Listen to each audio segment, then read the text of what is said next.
Hello, Cats and Kittens. Odewa Jose, Yoshku. Welcome back to the Crisis Corner. Actually, we're in the creative corner of the Crisis Corner, and we're here continuing the Anatomy of a Cover series. That is me giving a breakdown on the creation of the covers for various C3 comics that I've created, covers that I commissioned.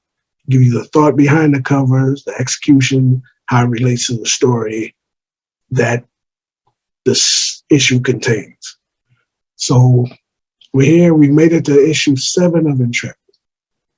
The title of this issue is Life Goes On, and it's the wrap-up for the first story arc of Intrepid. Is that Life Goes On? Yeah.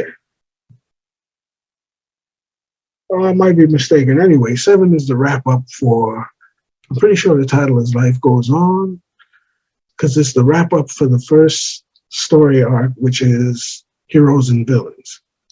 The battle's over. The crew is basically they are giving their report. No, I can't even say it's a report. They're being interrogated regarding everything that happened during the battle in San Miguel and all of that stuff that happened in chapters 1 through 6. So they're basically getting interrogated by Mark Benjamin, and we also get some additional. No, this isn't Life Goes On. This is The Powers That Be. That's it. Issue 7 is The Powers That Be. And again, we're getting a rundown on what happened down in San Miguel and also what was going on behind the scenes while they were battling for their lives to save Nadia and get out of San Miguel.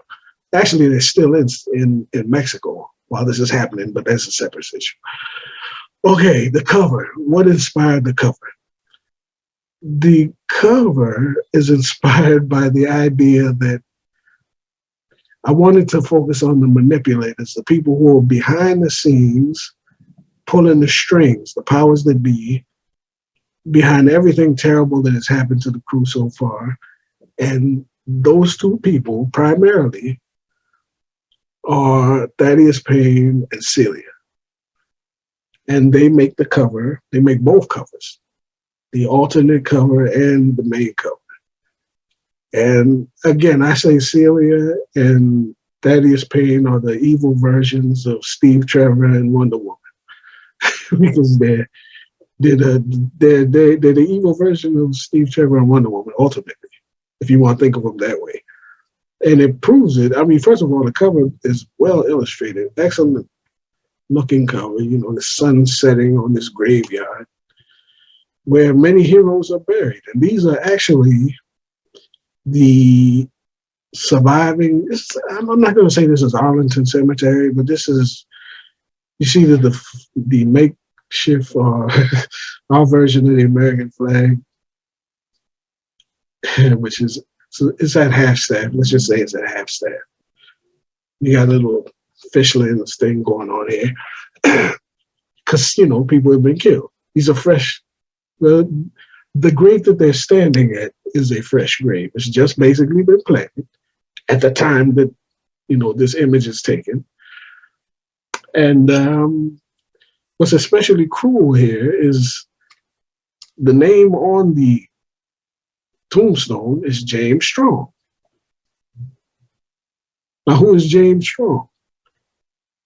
When you read this chapter, you find out that James Strong is clearly the dude that these two murdered and framed for villainy. And they visited his grave. I mean, this is cold-blooded, you know what I mean? Why they visited just to be mean, I don't know. But they clearly murdered this dude and set him up to be framed, to be responsible for a lot of the stuff that happened in verses 1 through 6. They needed a fall guy. So they murdered this dude, framed him for murder, for various, shenanigans that happened in 1 through 6, and basically get off the hook themselves. So they walk away scot-free. They are part of the powers that be. But who is James Strong? James Strong is the father of Nadia's boyfriend, a high-ranking member of the Guardian, or the, not just Guardian, but there's a lot of stuff you got to go through, but the Paranormal Protection Agency. He's one of the founders of the Paranormal Protection Agency. The current story of Pandora's Cage, which is a reference to the huge penitentiary that's out in, I think, Death Valley, where the most powerful and notable superhuman villains are caged, is actually the James Strong, I forget what the whole name of it is, James Strong Penitentiary for wiped out villains or whatever, but it's named after him. The cage is just a colloquialism. It's called the cage, but it's the James Strong something, something, something or other. So this was a somebody. It's like if they murdered the Secretary of State and framed him for murder, or framed him for a conspiracy. And then they casually go and visit his grave as if they're mourning. You know, they ain't mourning. They might just be getting off on how they murdered him, but whatever.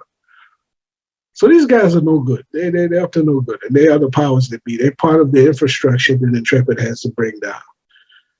We'll get into that later. But I love the image, period. Whether you knew the backstory behind the image or not, I like it. I dig it. Now, on to the alternate.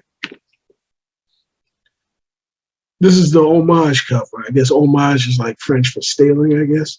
Anyway, this is the homage cover. Again, the powers that be. You got half of Thaddeus Payne's face, half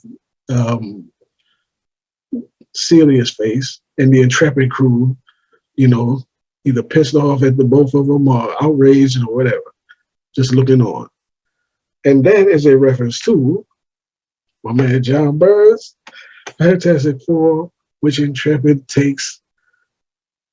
owes a lot to in concept, if not content. And you see that half Death, half Galactus with the Fantastic Four cast living on, either in horror or surprise.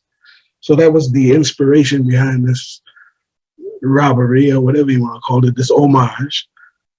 And it's beautiful. This is Bruno Lima's work. Bruno's a beast, and I believe Bruno did the cover, and Dennis did the colors on both of these.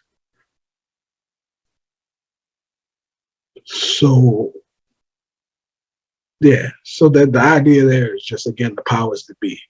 These are the wheels that make the cogs that make the machine work, these two. Thaddeus Payne and Celia. And the chapter is titled The Powers That Be, and they are the legmen for the powers that be. So there's people over them, but these are the two that get the jobs done. They are the people on the ground who make sure that things happen the way they're supposed to happen. And those are the people they're the first stage, or the first line of defense, or whatever you want to call it, that Intrepid has to bring down to get to the people above them, which is a separate issue for another day. But that's the idea between these two covers. You got the A, with these villains brazenly go and visit the grave of the man that they murdered and set up for shenanigans, and also the B, which is just an homage, again, French for robbery. That's it.